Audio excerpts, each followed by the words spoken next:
You're listening to episode 246A of Jimmy Akin's Mysterious World, where we look at mysteries from the twin perspectives of faith and reason. In this episode, we're talking about your mysterious feedback on some of our recent episodes. I'm Dom Bettinelli, and joining me today is Jimmy Akin. Hey, Jimmy. Howdy, Dom. Hey, folks, it's Jimmy and Dom here from the future, and we have a special announcement we wanted to share with you. Jimmy, take it away. So, Mysterious World has been going on for nigh on to 5 years now, and we have our 5th anniversary coming up this August. And so I was thinking about what could we do to commemorate the 5th anniversary of Mysterious World. And one of the things that happens every so often is people will send me accounts of mysterious experiences that have happened to them. And, I'll try to provide a little bit of perspective on it or give them my thoughts. And it occurred to me that could make a really interesting episode. We have a big enough audience that we should have enough interesting stories from people to fill an hour. So if you've had a mysterious experience, please think about sending it to us. It could be an experience of an apparently supernatural nature, a miracle that happened, or an apparition of God or one of the saints, or an encounter with angels or demons. It could be a paranormal experience, like a psychic experience, premonitions, or appearances of ghosts or haunting or poltergeist experience. It could be cryptids, like Bigfoot or some other kind of cryptid. It could be UFOs or aliens. It could be shadow people. It could be a near-death experience that you or someone in your family had, an NDE, or an end-of-life experience, like a crisis apparition or something like that. If you've had a mysterious experience, please write it up and send it to me. You can send it to mysterious@sqpn.com. Once again, that's mysterious@sqpn.com. You can also record it in your own voice and send it in.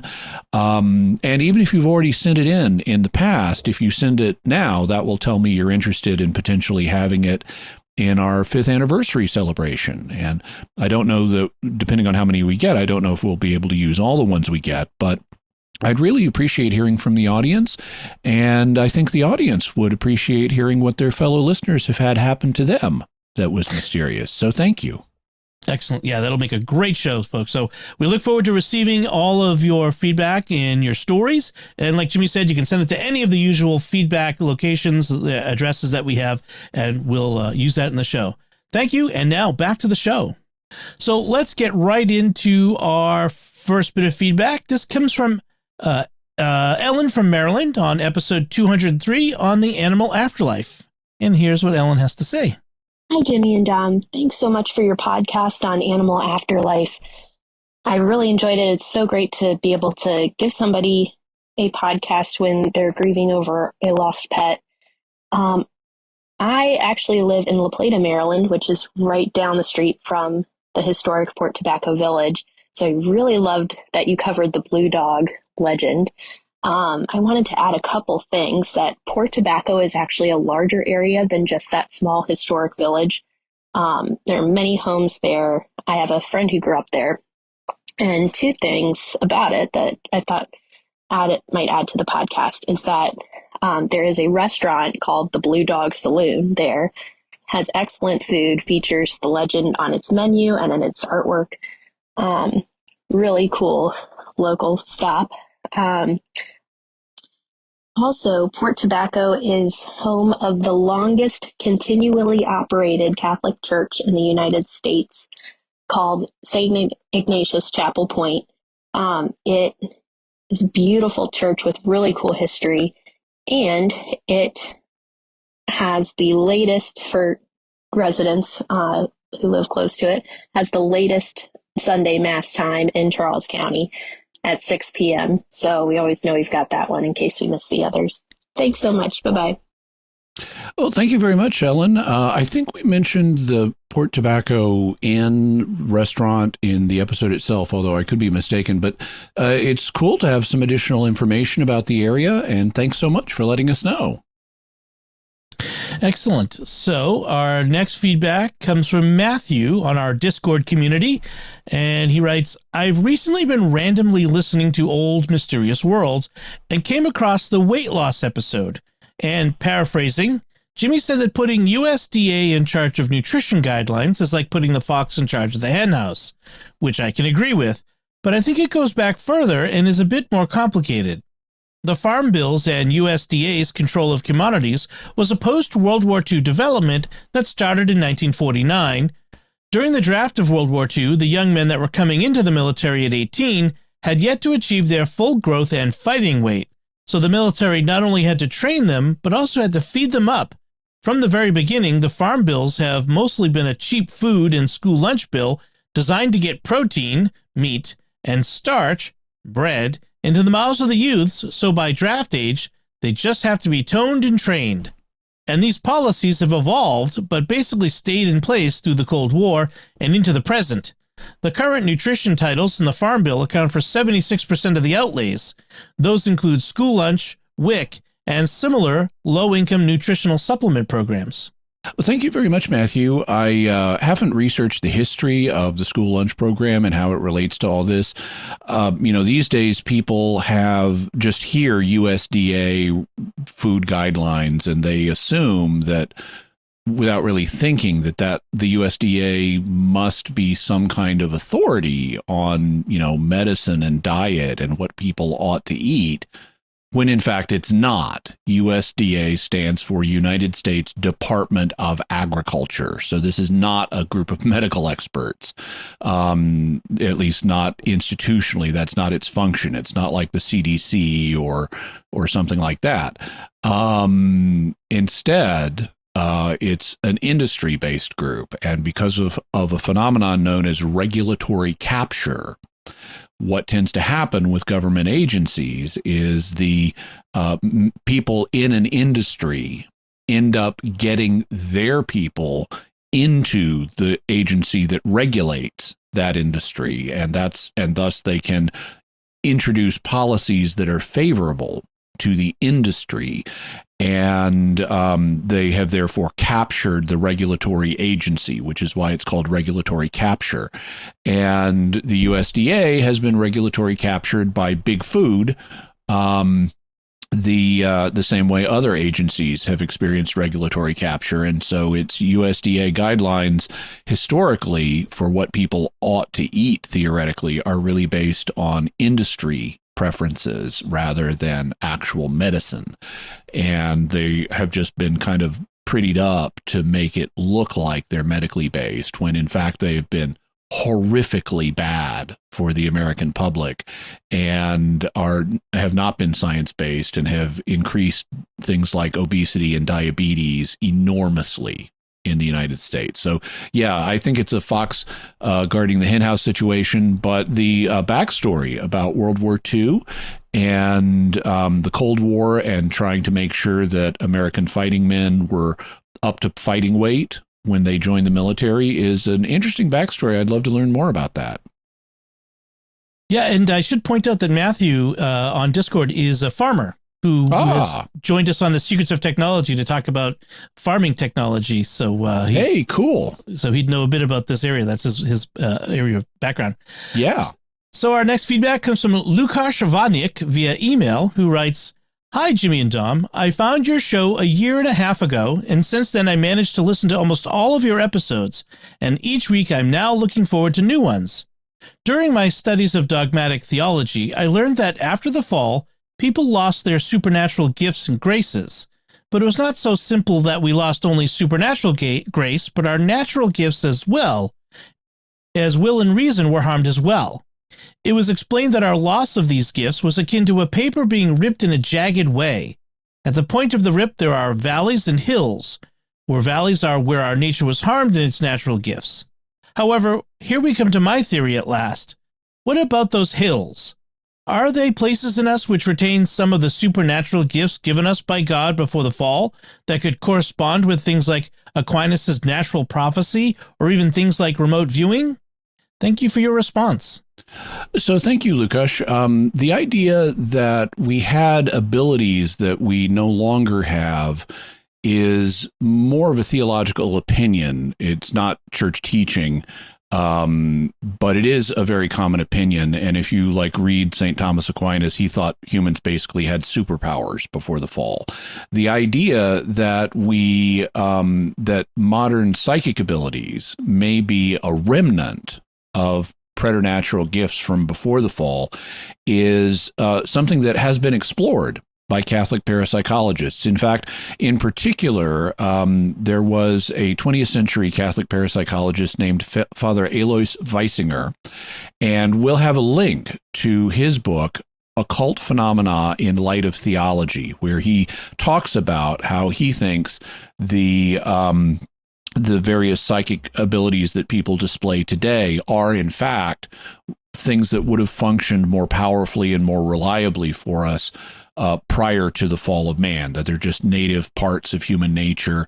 The arguments that he uses for this, I'll just mention, are a little Thomistic for my tastes. He's clearly in a Thomistic mold, and personally, I think that that it's harder to settle a lot of these issues philosophically in the way that Thomists frequently do. I think there needs to be more empirical work done. I don't think you can deduce as much from first principles. But in terms of, are these part of human nature? I think, yeah, if psychic powers exist, that's what they would be. And would they function better in an unfallen or glorified human? I assume so. So I am quite sympathetic to his basic thesis. But we'll have a link to his book so you can read it for yourself. Our next grouping of feedback comes from episode 231 on Lonnie Zamora and the UFO incident. Michael McFall writes on Facebook, "I love this episode. I want to believe, and this encounter is difficult to explain away. Thanks, Jimmy. By the way, I watched the episode on YouTube. The graphics really make the experience better compared to just the podcast." Thank you, Michael. And I agree. We started doing, Dom and I started doing our own initial video version of the podcast, which was extremely simple. And in fact, Dom does the editing on these feedback episodes. But for our main episodes, we were very fortunate to have Oasis Studio 7 volunteer to do the video and animation work for those. It really does add to the program. So if you're a listener to just the audio version of the podcast, do check out the video version. You can find it at my YouTube channel, which is youtube.com/Jimmy Akin. And I am trying to grow my channel. So I would really appreciate it if while you're there watching an episode, you would click the like button so the algorithm knows to tell other people about the video. And also, I'd appreciate it if you would subscribe. We are currently trying to get up to 40,000 subscribers. And so I'd appreciate it if you would subscribe and hit the bell notification so that you always get a notification whenever I have a video, whether it's Mysterious World or one of the others I do. And thank you very much.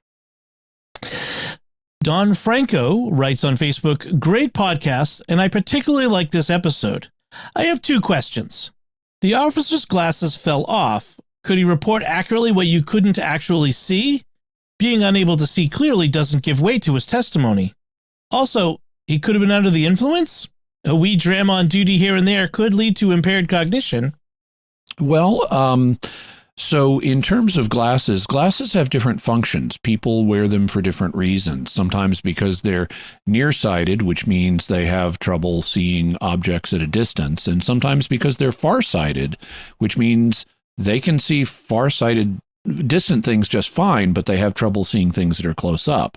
In my own life, I've actually been both nearsighted and farsighted. When I was very young in school, I was farsighted and I had to wear farsighted glasses, and then it flipped and I became nearsighted and I had to wear nearsighted glasses. After I got cataracts, I had to have the cataracts removed, and with the new lenses they put in, my vision is almost 20/20. Things in the distance do get a little bit fuzzy, and so I will sometimes wear glasses just to read street signs in the distance when I'm driving, or dancers across a distant dance hall when I'm calling a dance, and be able to see them with clear precision so I don't have to think more. But I can still see things in a distance pretty well. And this object that that Officer Zamora saw was, like the size of a car, and he saw people who were, of course, the size of humans. And those objects are large enough, he should have been able to see them even without glasses, assuming he didn't have some kind of crippling form of vision loss, in which case he probably couldn't be a police officer, because you need to be able, among other things, to shoot a gun safely as a police officer. And if you're virtually blind, you can't do that. So if whatever reason he was wearing the glasses, it couldn't have been because of extreme vision loss. In terms of could he have been drunk? Well, police officers are human beings. They sometimes drink on duty, and I guess they can get drunk on duty. They shouldn't, but I imagine it happens. However, we don't have any evidence of that happening in this case. And also, others saw the physical effects on the environment of the craft. When other people got there, within just a few minutes, there were still patches on the ground in the scrub that were smoldering, and they saw the indentation. So I think that the fundamental account that Officer Zamora offered is probably accurate, though these are things that need to be considered. Central Scrutinizer on Discord writes, "This was a pretty cool episode. Always love hearing Jimmy and Dom break an unusual case down. Based on the presentation, I'm not so convinced Alien makes the cut for top explanations. First, we have to trust the government would admit to these experiments. Second, Jimmy never considers foreign tech. And third, the way Jimmy describes the balloon as floating on the wind and therefore moving slowly doesn't account for very heavy metallic balloons. When they are released, they go up pretty quickly. Also missing, unless I'm mistaken, is the light conditions. No mention was made of where the object went when it went up, except that it went fast. Was it too dark to see? It doesn't seem like it, since Jimmy said the sun hadn't set. Just some thoughts. Still, no one does it better than Jimmy and Dom." Well, thank you, Central Scrutinizer. When it comes to the possibility of foreign tech, I didn't want to make the episode overly long. It seems unlikely to me that foreign technology would be involved in this case, because this is the 1960s, and in order to propose foreign technology, you would have had to propose that a vessel of foreign manufacturer that did not have wings, so no airfoils, no conventional lifting mechanism, had gotten into the United States, into New Mexico, which is a significant way into the United States, and that it brought with it foreign technicians who would then have been the people that Officer Zamora saw. And it seems unlikely that in the 1960s that a tiny foreign tech craft that had no conventional, air wings or propellers would fly into the United States with foreign technicians, presumably Russians or Chinese or something, and then really kind of do nothing. It wasn't like a high-flying spy plane. This was very low to the ground, and there would be a risk of us capturing the thing, because it apparently had some difficulties. And if you're having an experimental technology, you probably don't fly it over your enemy's territory, because if it's experimental, it's not reliable yet. And consequently, your enemy may get a peek at exactly what your cutting edge technology is. They may even capture it and reverse engineer it on you. So it would be very unlikely that that a foreign power would fly an experimental craft of this nature into the United States with technicians who could be captured and debriefed. So I think that that's a fairly low order of probability. When it comes to the lighting conditions, And also, we mentioned metallic balloons, or you mentioned metallic balloons. That's possible, I guess. What he saw was apparently carried the technicians with it, though. So it doesn't look like it was a simple balloon, because you can't really climb up inside a simple balloon. And it apparently carried the technicians inside of it because they weren't there after it took off. So that's one reason I wouldn't tend to favor that hypothesis. When it comes to was it still daylight, the answer is yes. It was still daylight. Other officers arrived afterwards, and it was still light enough that they could take photographs of the smoldering shrubbery and the indentations on the ground, which, would be impossible to photograph at night without bright artificial lighting that they didn't have. So you can tell by the photographs that were taken, it's still daytime. Should mention that Central Scrutinizer's question came in before the whole Chinese spy balloon stuff that recently happened. So it's kind of interesting, the confluence and coincidence there of that. Our next question comes from Ryan Nafziger on Discord, who writes, something I just thought of that can explain most of the phenomenon: cartel drug smugglers. Not sure if there were helicopters with engines that can cause similar effects to afterburners in production in the 1960s, but if there were, it's entirely possible that a Mexican drug cartel could have gotten their hands on one. Not saying that a helicopter had to have a jet engine on it, just be capable of producing a flame like one. It explains the lack of U.S. military involvement, but it raises some questions like, how could the U.S. military possibly not know or detect that a cartel helicopter was so close to their missile range? But this seems much more plausible in the 1960s than today, especially before we had even gone to the moon and had satellites able to monitor activity from the air. Would love if someone more familiar with helicopters knew if this would even make sense. Also, I'm not sure if this was as plausible in the 60s as today, when cartels in Mexico have military-grade helicopters available to them. So thank you, Ryan. I'm not an expert on helicopters, but perhaps someone who is can tell us whether he thinks this is a plausible theory or not. I would say that a mark against it is the fact that Officer Zamora did not see any rotors. He did see flame that emerged from the bottom of the aircraft, and I don't know of helicopters that have undermounted afterburners or undermounted rocket engines as part of their propulsion. Maybe there are some. I'm not familiar with them. But more importantly, he didn't see rotors on, or the blades that a helicopter uses to fly, on the top of the object, and he should have been able to see that if that was there.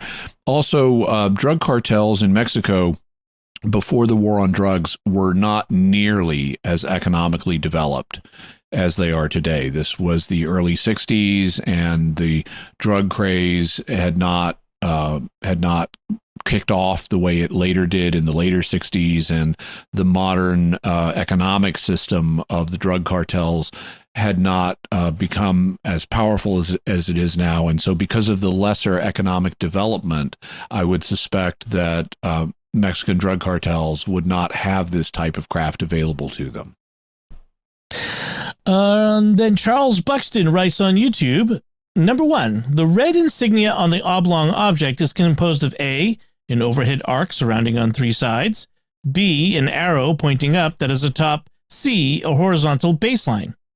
2, my guess is that this is either A, a manufacturing instruction, or B, an assembly instruction indicating which way is up, so that the landing/resting struts should either be A, drilled, or B, inserted on the underside.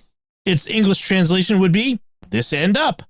3, if the insignia was created by extraterrestrial intelligence, then might this be an example of the universality of symbols that can be understood by any intelligence? Well, I think that's an interesting interpretation, Charles. You could kind of understand it that way. My question would be, if this were like an orienting or manufacturing instruction, why would they make it so big? Because Officer Zamora was able to see it at a considerable distance. And normally when you have items like that on an object, they tend to be visible only close up. They tend to be small. So I would want to know why, if it did just mean this end up, why is it so big? Asking your second question, though, about could aliens have come up with the same symbol for this end up that we might, or at least a symbol that whose meaning we could figure out, I think the answer is sure. There's parallel cognitive evolution among species here on Earth, to the point that, like, for example, humans and octopi who had ancestors in common 300 million years ago can still relate to each other in a cognitive way. We can tell what octopi are thinking. They can tell what we're thinking because of parallel cognitive evolution separated by millions of years. And if any species has developed technology and is able to fling itself between the stars, then it's going to have significant parallel cognitive evolution with us, because we're also technology developers. And if it's able to develop technology, it's going to have cognitive similarities to us, even if it's clinically insane by our standards. It's still going to have a lot of similarities, and that could result in some parallel symbolism like this end up. Darkside Rules 52 on YouTube writes, "This, in my opinion, is another strike against the college hoaxers. Let's follow the premise. These college students do not like Lonnie Zamora and they want to embarrass him. And so they pull off the perfect prank and get Lonnie to say, 'I saw a UFO.' Now, if this was all true, wouldn't it be even more embarrassing to come out and say, 'Gotcha, of course it wasn't a UFO. Here's how we did it.' Instead, our college hoaxers live their entire lives without explaining this awesome prank. They don't do television interviews. They don't want 5 seconds of fame. To me, that's very hard to believe scenario." Yeah, I sympathize with that. I'm also skeptical of the college hoaxer theory. I don't think it's well supported by the evidence, as I explained in the episode itself. Brent Lynn sent this email. "Hello, Jimmy. Loved the show about the Socorro and agree that theories put forth to explain away the UFO sighting as something conventional are not convincing. One thing, however, I noted at the end of your podcast was you said since NASA didn't reveal they were testing technology, an alien spacecraft remains a possibility. While I agree that aliens or something else paranormal are a possibility, I think a top-secret project from the military/industrial complex, a project top secret even to this day, could be a contender as well. Asking NASA or the military whether they had tests going on does not guarantee at all that they will tell the truth. So I feel exotic but earthly technology remains a possibility as well, especially considering the rocket ship-like takeoff of the craft. That part of the incident at least seems very conventional. Thanks for doing these podcasts, and God bless." Well, thank you, Brent. I agree. I did not conclude at the end of the episode that this is alien tech. I couldn't exclude it, but in particular, the rocket-like takeoff of the object seemed very conventional to me. I don't know why aliens who move between star systems would be using a chemical rocket in Earth's atmosphere. That doesn't make sense to me. So I also agree that this could easily be some kind of classified technological experiment that they simply weren't able to identify. Our next group of feedback comes from episode 232 on the spiral staircase. And the first is a photo from Joanna Geiger Webster on Facebook, who says, "Here's a picture of it before the railing was added." And I will add it to the video stream for those of you who are watching. Yeah, and it is indeed a picture of the spiral staircase in Loretto Chapel without the railing that was later added. Thank you very much, Joanna, for providing us with this picture. I have read accounts of the nuns crawling up and down the staircase on their hands and knees before the railing was added, and I can see why. I'm 6 foot tall, and I would not want to walk up and down that, especially down it, without something to hold on to. I'm afraid I would topple off. It is quite narrow. And our next feedback comes from Ben Polachek on Facebook, who writes, "I actually visited this church a long time ago in college. I went on a trip for class where we spent 2 weeks in the Southwest and saw the staircase.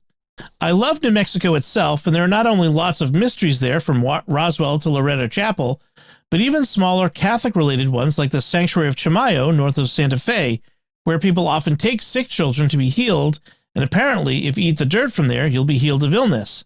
Not sure if the latter is true, but I haven't seen anything saying it's wrong for Catholics to believe something could happen. Yeah, I'm not aware of anything either. I mean, I'm a bit of a germaphobe, so I would hesitate at eating dirt, but I can't rule out in principle. I mean, God can use material things to perform healings, and Jesus himself used dirt, which he then spit on and made mud to heal a man's eyes. So yeah, God can certainly do things like that. And there's an excellent episode of the American Catholic History podcast where they went to Chimayo and they talk about it. So check that out. Kathy Sehu on Facebook writes, "Thanks, Jimmy, for getting to the bottom of the mystery and honoring the truth. I have a book on the miracle of the sun." Actually, now that you've made me think of it, I'm going to mention, sorry to interrupt, we'll get back to Kathy's but feedback, but there's an episode which I remember really loving of Alfred Hitchcock Presents called Strange Miracle. And it's set in, I think, Mexico, or it's in some, Hispanic setting. And it's about two sets of characters. There's a husband and wife who are con artists and are at a Marian shrine. And the plan is that the husband, who is going to crawl towards the statue of Mary and then fake a miraculous healing and jump up. He's going to pretend to be crippled, and he's going to crawl towards the Marian statue and then jump up and shout that he's been healed, and they're going to use this to make money. Meanwhile, another person who's visiting the same Marian shrine is a little girl who is genuinely crippled. And what ends up happening at the end of the episode is the con artist crawls towards the Marian statue and suddenly cannot get up. Meanwhile, the little girl is miraculously healed and can now walk. And she says Mary gave her functioning legs because someone else didn't need them. Oh man, that is called justice. Yeah. All right, so here's Kathy's feedback. "Thanks, Jimmy, for getting to the bottom of the mystery and honoring the truth. I have a book on the miracle of the sun, which really does seem close to a breaking of the laws of nature, written by Father Stanley Yaki. He posits that God tries not to use miracles too often, and whenever possible uses human intermediaries to do his work. In other words, miracles happen, but as Father Benedict Rochelle said, they're extremely rare. This makes sense because if a miracle irrefutably proved God's existence, everyone would believe in him for entirely pragmatic reasons, and that's not what he wants. He wants us to choose him with our hearts and not just our heads." Well, I think that that's an interesting theory. It's certainly a possible opinion. I'm not sure that that's the reason God doesn't do more miracles, more obvious miracles than he does. It's a possibility. I think there are potentially other reasons as well. But I definitely agree he doesn't do a lot of obvious miracles. He may be doing miracles all the time, but they happen so regularly that we consider them natural phenomena. In order for something to be an obvious miracle, it needs to stand out against the background phenomena of how nature normally operates. So I would kind of qualify a little bit and say, I agree, obvious miracles are rare, but actually divine actions in nature could be extraordinarily common. They're just so regular we don't recognize them as something exceptional. AJ Parkour on Discord writes, "Great episode. I've always wondered about the staircase, and nearly every Catholic article I've found jumps to the conclusion that St. Joseph must have constructed it without giving any evidence. The most likely natural explanation, while not as flashy, doesn't subtract from the beauty of the craftsmanship." And I would agree, AJ. Thank you.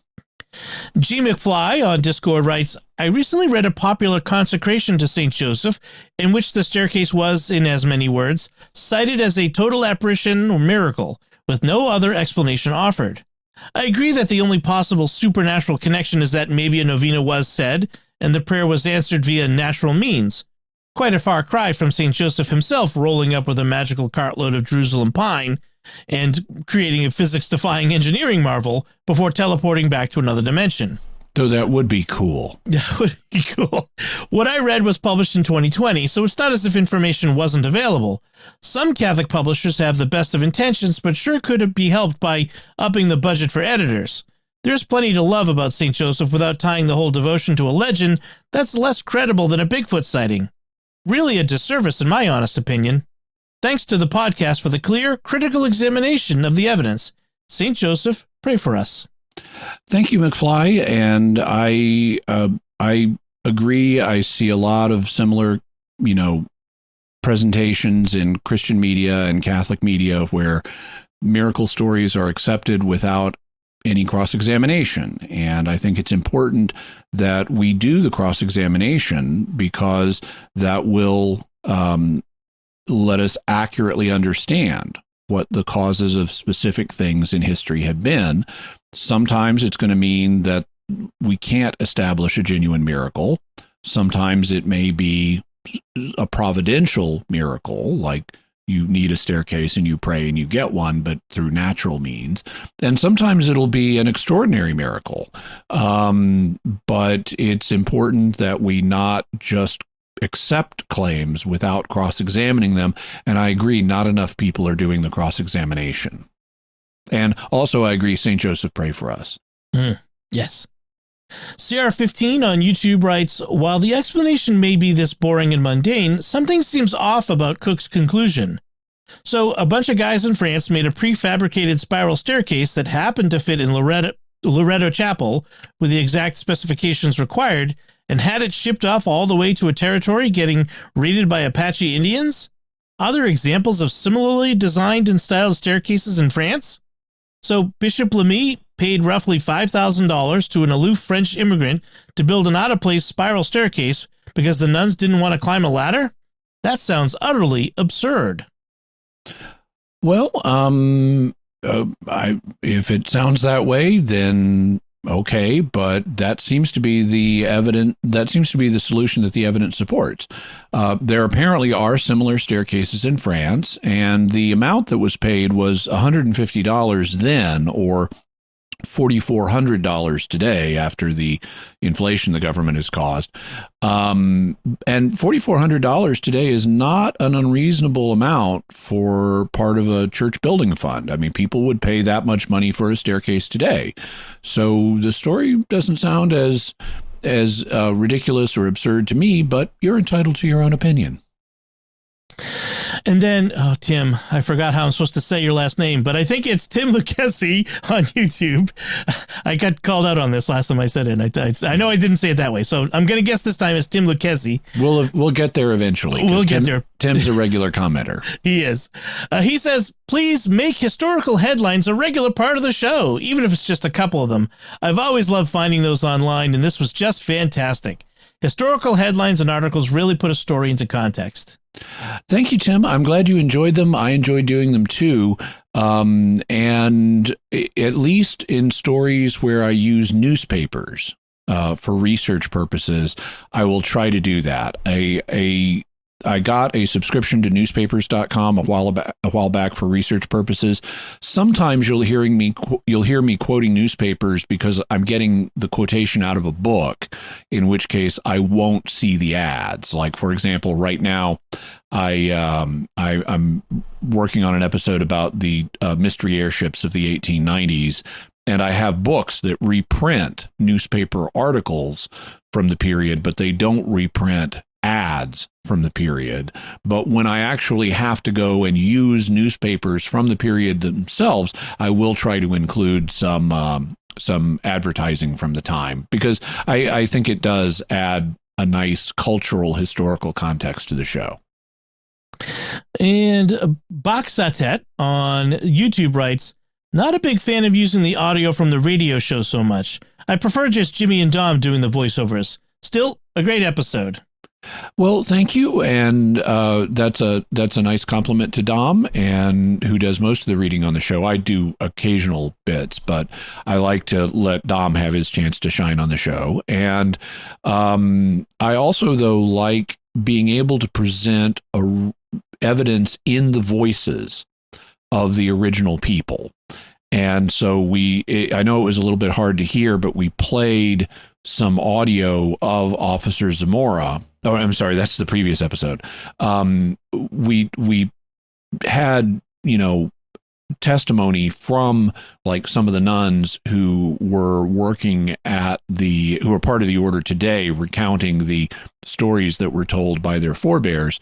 And I like letting people hear evidence in someone's own voice, because there are aspects that a rereading, a reconstruction won't capture. And so particularly I like, and we didn't have that in this case, but I particularly like letting eyewitnesses recount things in their own voice when possible, because it makes it easier to judge their credibility. Nicola Krchik on YouTube writes, I don't really agree. So there are miraculous things that happen throughout history, and as the eyewitness nuns themselves said, this carpenter was an old man. Jimmy's conclusion is a 30-year-old. That does not match up with the strongest evidence in this case. I love Jimmy, but he bows a little too much to science and therefore leans toward a natural explanation, even though the evidence is stronger toward the miraculous. Well, I appreciate your perspective, Nicola. My issue, or the reason that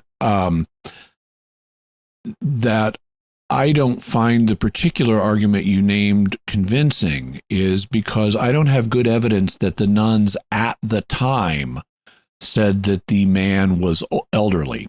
The nuns today recount the story as an elderly man came, but that detail of his age could be something that arose in the last century of retelling the story. What I don't have is evidence of the nuns back in the 1800s saying he was an old man. If nuns who had seen him said he was an old man, then I would agree that the idea he was a 30-year-old would be implausible, but I don't have evidence dating from the period that would suggest that. Father Burke writes on YouTube, sorry, I'm not buying it. It's going to take a lot to convince me that St. Joseph didn't build that staircase in answer to the prayers of those good holy sisters. A normal carpenter would have used nails. He would have put a railing up. He would not have meticulously made it out of 33 steps. The idea that the stairway was functional and strong enough to hold all the sisters without any nails sounds like a bit of a leap forward in technology. Perhaps a heavenly leap. Too many things just don't add up to make this a normal staircase building situation.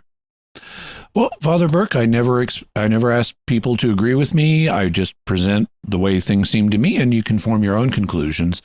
Regarding the points you mentioned, even on a natural explanation, the 33 steps may have been deliberate. If this was a naturally planned staircase that, got designed in France and a guy made the components and brought it over, well, he may have planned for there to be 33 steps to correspond to the 33 years of our Lord's life. He knows it's going to be put up in a chapel, and that's a bit of numerical symbolism that he might have consciously chosen. So I don't think that it's a sign that this was miraculous, because a natural explanation will accommodate the same thing. When it comes to nails, well, even though they're very commonly used today, they haven't always been used in building projects, and especially in history when metal work was more difficult and more expensive and you didn't have the industrial manufacture of nails, people may have been more inclined to use pegs, which were very easy to make. Anybody can make a peg, but very few people can make a nail. You need a blacksmith or something, or some kind of industrial metal foundry to be able to make those, but anybody can make a peg. So I wouldn't see these as proofs of the miraculous, but one can come to one's own conclusions. I would just add that in fine cabinet making today, lots of times they'll use dowels and other pieces of wood instead of nails, so that's not uncommon. Our Oh, next also, I think the argument about not having a rail cuts both ways. It seems to me that Saint Joseph would be just as likely, or if not more likely, to build a rail than a human. The fact there is no railing, to me, actually suggests human. I mean, normal human rather than Saint Joseph, because, as I said, there are accounts of nuns being so fearful they would crawl up and down this thing on their hands and knees. And if it was a miraculous staircase from Saint Joseph, I think that he would have been more likely than an ordinary human carpenter would be to provide some railing. That's right. That's right. Our next feedback is from our episode 232A, which was a previous feedback episode, and it comes from Father Matthew Schneider as a video. So let's play that. Hello, Jimmy Akin. This is Father Matthew Schneider. I'm a priest of the Legionnaires of Christ, and I'm a theology professor at Belmont Abbey College. And I just wanted to respond to a recent episode you had about confession at a distance. You argued that it might be possible thinking of it as an informational sacrament compared to the sacrament of marriage or matrimony. And I think that's the best argument for it, but I still think it fails. And let me just explain why I think that argument fails and why I think we do need to keep confession at some kind of physical proximity. We don't need to be absolutely together as, for example, I was thinking of at the beginning of COVID to try and set up a closed circuit microphone and speaker so that I could keep the 6-8 feet social distance, but hear confessions where I'm just listening to a speaker, but that speaker is wired directly to a microphone of the penitent or confessant who is in their car or on the sidewalk nearby, because that's the physical proximity still. But the thing I think is that you have to remember what the quasi-matter of each of these sacraments is. The quasi-matter of the sacrament of matrimony is the will to have that permanent union for the sake of mutual benefit and have children, exclusive with that single person of the opposite sex, right? And that resides in the person having that will, that matter. It's part of them as a person. And the quasi-matter for the sacrament of confession are the three acts of the penitent, right? Contrition, confession, and satisfaction. And those reside in the penitent. Now, the thing is, the form in marriage resides in the same person as the matter, because the form is when the person says, I, John, takes you, Jane, to be my wife, etc., going on, till death do us part. Whereas the matter, the form for the sacrament of confession is in the priest. I absolve you in the name of the Father, and the Son, and the Holy Spirit. And so there's a necessity, I think, for the matter and the form to be in some kind of physical proximity in that blessing, right? And so, obviously we have other blessings. You might have like a confirmation, or like when I was ordained in one of the basilicas in Rome. So the bishop was up there and he was quite distant from me when he was saying the ordination prayer, but it was obviously physically close. I was, at the front of the church, one of 30 priests, and I might have been 20 yards from him, but I was still in that same physical space, that physically close. Whereas confession over the phone of hundreds or thousands of miles doesn't really have that. So you have the form, which is in the priest, and the matter, which is in the penitent, which are separate from each other. And I think in that regard, it fails. So hopefully this helps you and your listeners try and understand why the church teaches this. This is just my own argument. As someone who is somewhat well-known online, I get asked to hear online confessions with some regularity. And so I've thought about it a lot, along with just thinking about it from the perspective of a theology professor in those in-depth things about theology, because I do think the theology around the sacrament of confession is particularly interesting, going into Trent and the whole discussion that led to the decrees in Trent and things like that. But that's a little bit beyond where your audience would probably be ready to go with a short feedback like this. So God bless Jimmy. God bless Dom. You have one of my favorite podcasts. So thank you very much, Father Matthew. I think this is a debatable issue, and I appreciate the input. I'm not sure that I would say that the church teaches that physical proximity is needed for confession. It is the church's practice at least historically, to insist on physical proximity, but I'm not sure that that rises to the level of a teaching. In regard to your argument, the idea that there needs to be physical proximity between the form of the sacrament, which is the words that are used, and the quasi-matter of the sacrament would be a theological claim that would thus be not a matter of doctrine. So it would be a matter of free opinion rather than church teaching. And I guess I would respond by noting that in matrimony, the matter or quasi-matter would reside in both parties, the husband and the wife, whereas the form of the words used to express matrimonial consent, I take you to be my husband, I take you to be my wife, that would be the form. Now, in a proxy marriage, which the church regards as valid, the two parties may be separated by hundreds of miles.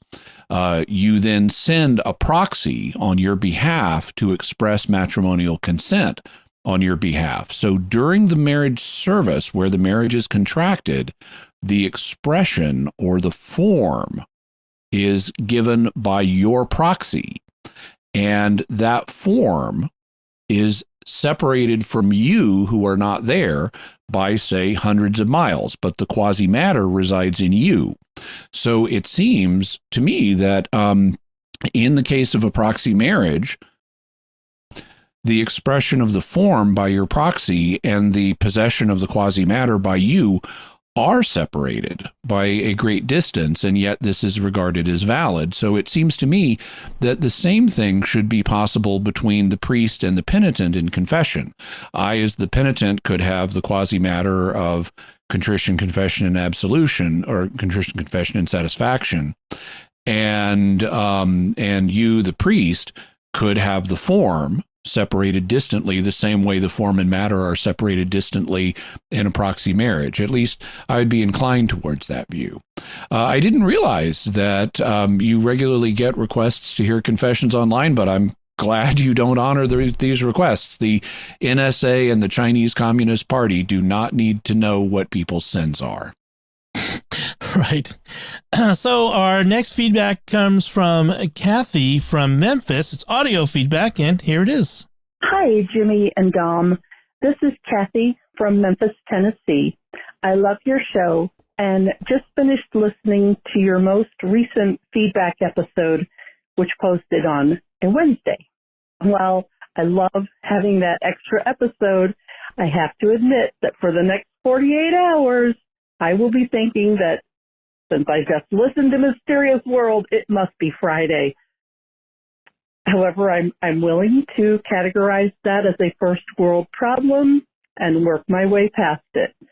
Please feel free to publish any and all episodes that you wish. Thank you for your insight and information, and have a wonderful day. Thank you, Kathy. And just to let you know, the plan is to have our regular mystery-oriented and question-oriented shows come out on Friday. Those are the ones with just a number. It's not modified. And then feedback episodes and bonus episodes will come out on other days of the week. We don't want to replace the regular Friday mysteries or Friday questions with something else. So those will be on other days of the week, and they'll be modified by having a letter after the numbers. So like our previous episode before this one was 246, and so this is 246A to indicate that it's one of the extra episodes that's not focusing on a new mystery. In general, I try to get them out the feedback episodes on Wednesdays, just so folks know and are ready. And we're trying to do them about once a month. So yeah, excellent. Our next feedback comes Shupi Uliuma on Discord, who I love now being able to say that. On a regular basis. Very good. I also was going to compliment you earlier for pronouncing Lukash's name right, because it's spelled as an S with a caret over it, and that little caret symbol is used to make the sh sound in many orthographies. So you got it right as Lukash rather than Lukas. Yeah, I'm enjoying learning how to say all the different names. So thank you, everyone. So Shubi Ulioma says on Discord, as a comment with the issue of having the usual faith and reason analysis for interview episodes, may I suggest maybe that the analysis not occur in the episode itself, but maybe an extra shorter 10 to 30-minute episode to come out a day or two later. In this case, it would feel less of a personal attack to the guest if Jimmy disagrees with him, but can still provide some of Jimmy's thoughts on some matters. Yeah, I'm still thinking about the best way to handle things like that. And as I mentioned before, and I plan on experimenting with different models. Different models may be appropriate for different guests. But I don't have a single solution that fits all situations that applies right now. So in some cases, I may still need to rely on listeners to know the basic principles without me having to repeat them every single time a topic comes up on the show. You know, you all know I'm a Catholic, you know I'm an Orthodox Catholic. You can predict what view I'm going to take of various issues, and I don't necessarily need to start a fight with a guest about it every single time. I can just let the guest say what he believes, and then we can go on, and I'll trust y'all to be able to use critical thinking. That's what this show is about critical thinking without everyone needing to be spoon-fed everything every single time. So, you know, it's a sign of my trust in the listeners and their intelligence and their critical thinking skills. Having said that, I appreciate the suggestion. And another way of kind of accomplishing the same thing would be to provide additional perspective in a feedback episode. Where we're already discussing, rather than having like a 10-minute episode on something as a follow-up, having it as a 10-minute segment in part of a feedback episode might be another possibility. So thank you, Shupiuliuma, and this is a matter I continue to study. Katerina DC on YouTube writes, I love hearing how many other people like me are interested in discussing the implications of aphantasia further, from the mundane to the paranormal implications, for example, the viewer speculation about hauntings involving less clearly defined imagery. As one of the apparently numerous viewers who didn't realize we had aphantasia until Jimmy's episode revealed it to us, that is, we didn't even realize that anybody actually experienced visual imagery in the vivid way most others apparently do, those of us without that ability had typically just developed lifelong mistaken assumptions about what everybody means by talk about visualizing things. I've not stopped exploring the possible implications either. I really do hope Jimmy later explores aphantasia further, at least mentioning when it might be relevant as it intersects with different phenomena. For example, might aphantasiacs be less suggestible or less susceptible to hypnotism? Might aphantasiacs struggle more with memory-related activities? At this point, I'm projecting from my own experience as an aphantasiac with a poor memory and who literally cannot engage in the visualization exercises often associated with hypnotic states. I've also wondered about the experience of aphantasiacs versus others as eyesight declines with age or with sudden onset blindness. Are we more able to cope with the loss of eyesight or less? A person without aphantasia might still be able to conjure up a visual image of a loved one's face, while the non-aphantasiac could only ever see this externally and has lost the eyesight to review pictures. And maybe this ability would buffer us against depression, etc. I remain interested and perk up every time I hear the topic mentioned on the show. Learning that others actually have the visualization abilities described still sounds like a fascinating superpower to me.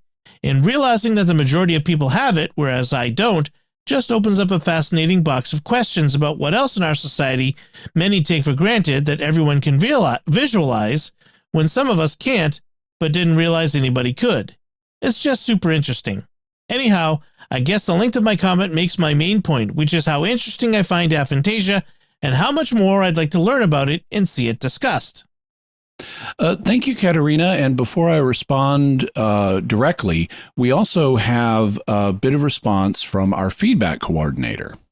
Yes, Rob Leonardi writes in response, as someone with aphantasia also, I too am curious about what you've mentioned and would love Jimmy and others to explore it further. There is the Aphantasia Network at aphantasia.com, who's doing scientific research on it, and they have some proof that it may very well provide some protection for PTSD. But I do want to confirm that for those with aphantasia, we are able to move on faster and easier than others. My wife and I recently suffered a miscarriage. We should note, move on. He's using it in quotes. So it's like we have the ability to move on faster. Yeah. Like emotionally. Yes. Yeah.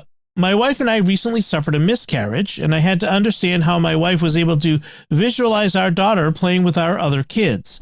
For her, it still can be very emotional for her because she can visualize.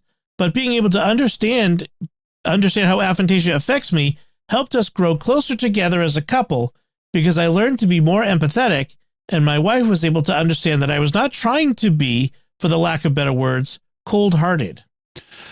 Wow, I'm so sorry to hear about your miscarriage. As someone who is at the other end of the spectrum and is highly visual, even just hearing about your wife imagining your daughter playing with the other children, man, that rips my heart out. In terms of the overall question, so for both you and Katerina, the study of aphantasia scientifically is new, but I will keep my eyes open and see what I can learn, and we may have an episode on it in the future. We'll certainly have discussion of it. Like I said, personally, I'm at the other end of the spectrum. I have a highly visual imagination, and I visualize some really complex things, as we'll hear about in an upcoming episode on synesthesia. And in fact, the Oasis Studio 7 is doing some animation for that episode to help you see in the video version of the podcast some of the things that I see internally. So I'm very excited about being able to share that. On standardized testing in school, I scored in the 99th percentile of space relations, which is the ability to manipulate shapes in your head.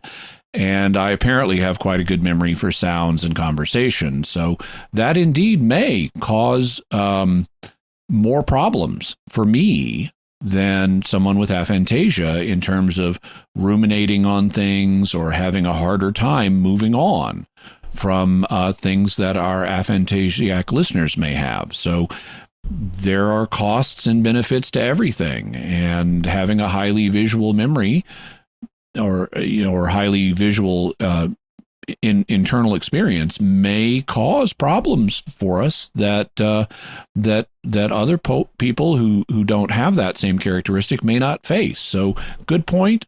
We all have different strengths, and aphantasia may confer some of them. Very good. So our next feedback comes from Deacon Rob Hogan via email, who writes, "Dear Jimmy and Dom, regarding the recent show 232A, Mysterious Feedback, I'm curious as to whether something was perhaps misstated. Jimmy commented that, quote, slavery was the cause of American racism, end quote. Doesn't it seem more likely that American racism arose independently and results more from cultural and sociological differences and attitudes of superiority? After all, African slavery does not explain racism toward Chinese, Native Americans, Japanese, Italians, Poles, Mexicans, or any other group which has been subjected to prejudicial or racist animus.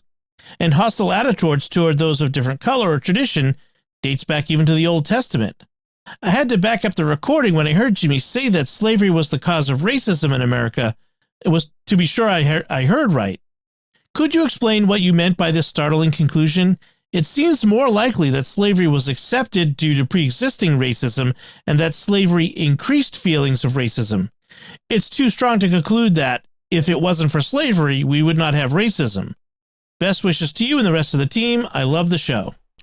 Well, thank you, Deacon Rob. I don't recall the precise language that was used in that show, and since it was a feedback episode, I can't easily look it up in the script. However, I would almost always qualify something along those lines. I suspect what the issue is we're using the term racism differently because you refer to cultural and sociological differences, and that is not what I refer to when I speak about racism. If someone is just culturally different or socially different, yeah, people may be prejudiced against them, but that's not racism, because their culture is not their race. Race is a biological phenomenon, the way racism is classically understood. And so as a result, I'm talking about biological racism, if you want to think of it that way, the belief that some people are genetically inferior to others or biologically inferior to others. If I did say something that starkly and without qualification, it would have been for purposes of making the point that the common and simplistic racism causes slavery narrative is mistaken. People owning slaves caused them to dehumanize the slaves, which led to an increase of racism. But that's not to say that there aren't other forms of prejudice against other groups of people, though not all of these would qualify as racism in the modern sense, as which I said, by which I mean believing that someone is biologically inferior. In the past, people have often viewed others as culturally inferior or religiously inferior without thinking that they were biologically inferior. For example, in the United Kingdom, people in England frequently would look down on the Irish culturally and religiously, but they didn't think these are subhuman, literally subhuman people who are biologically inferior. I mean, some people might have in more modern times after the development of biological racism, but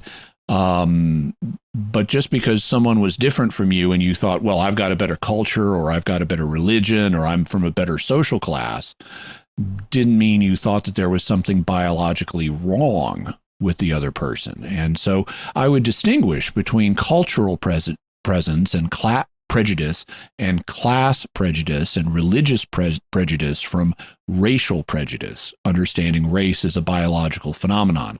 In my understanding, the institution of slavery was the primary driver of the idea that other people are biologically inferior, along with the rise of evolutionary biology and social Darwinism in the 19th and 20th centuries. But there have been cultural and religious and class prejudice against other people all the way down through human history. All right, so our next grouping of feedback comes from episode 233 on the Lee Harvey Oswald's first assassination attempt. The first bit of feedback is some audio feedback from Brandon. Hey, Jimmy and Dom. This is Brandon from Alabama. Love the show. Find it very interesting for all the topics that you cover. I was wanting to talk about the topic of the Kennedy assassination and also, in a roundabout way, time travel. There's a really good Stephen King book called 11/22/63 that tackles the Kennedy assassination, but the main character, who is a high school literary teacher, finds a way through a friend of his to go back in time. And he's tasked by the friend to go back in time and stop the Kennedy assassination. And it also tackles the fact that Oswald most likely shot at General Walker and covers all of that. And he actually has multiple chances to do it. You really should give it a read, and so should the listeners. Love the show. Keep up the great work. Thanks. And thank you, Brandon. I haven't read the book, but I have seen the TV show that was made out of it.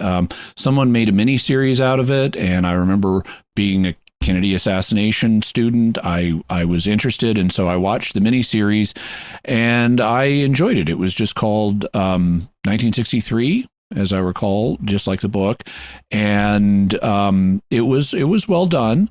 I'm still open on exactly what happened with the Kennedy assassination. Stephen King came to the conclusion he thinks it was a solo act by Lee Harvey Oswald, and I'm open to that being the truth, but I'm also open to other possibilities as well. I think the evidence is mixed, but for an interesting depiction of these events in a kind of science fiction-y scenario, I also can recommend Stephen King's treatment of it. At least the miniseries I thought was interesting, and I'm glad to hear that the book is interesting too. The next feedback comes from Nicholas Jagneau on YouTube, who writes, I knew about the Walker assassination attempt, but I didn't know the details until I heard your excellent recounting of the event. While I was listening, it occurred to me that this event explains Oswald's "I'm just a patsy" line. Here's what I thought. Speculation warning. Oswald is one of the two men seen around Walker's house. He's being coached through the attempt. The camera is also used to take photos of Oswald at the site. This means that Oswald is dirty, and that's proof. If Oswald is the Kennedy shooter, then at the Walker House, he certainly doesn't display the kind of marksmanship that he showed in Dealey Plaza. In the JFK assassination, the shooter fired 3 shots, hitting a moving target at nearly 90 yards away. With Walker, however, the shooter shot just once, missing from within 75 yards. It seems to me that the 2 shooters were different. Oswald is told to bring his rifle to the book depository, leaving it there for another agent who will do the shooting. He complies, and his prints are on the rifle. After the shooting, when he's arrested, Oswald realizes that the rifle implicates him and him alone. He now knows that he's just a patsy. By announcing that, the conspirators realize he'll reveal what he knows, and he has to be silenced. This is all speculation, sure, but it's plausible. What do you think, Jimmy? I think it's plausible speculation. It could explain Oswald's "I'm just a patsy" remark. I don't know that they would have only planned on killing him after he said that. Frequently, if you're setting someone up as a patsy, unless you have really strong reason to believe he's not going to rat you out, you're likely to recognize you're going to need to deal with him anyway. So if you use, a couple of assassins with gravity boots to kill the president, you may need to go in afterwards and take care of the assassins themselves. I understand that's happened at various times. The next feedback comes from 81 Overon on YouTube, who writes 3 points. 1. FBI fingerprint expert Sebastian Latona found 7 sets of prints on the letter, not one of which belonged to either Lee or Marina. 2. A March 27, 1964 FBI memo concluded that, quote, the lead alloy of the bullet recovered from the attempted shooting of General Walker was different from the lead alloy of a large bullet fragment from the car in which President Kennedy was shot, end quote. The test was conducted by agents Henry Heiberger and John Gallagher. 3. Dr. Gwynn and his NAA were discredited in scientific journals in 2006 and 2007. Well, thank you, 81 Overon. I can't confirm those points without documentation, but they are interesting points that would be worth doing further research on for those who are interested in the subject. And our last bit of feedback comes on our episode 234, which was a Weird Questions episode.